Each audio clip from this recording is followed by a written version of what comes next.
والشمس وضحاها والقمر إذا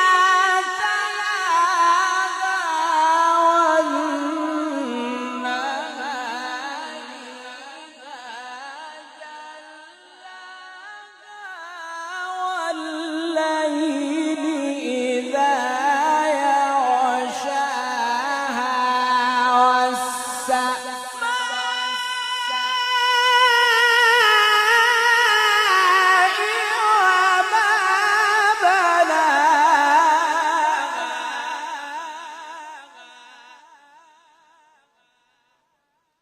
والسماء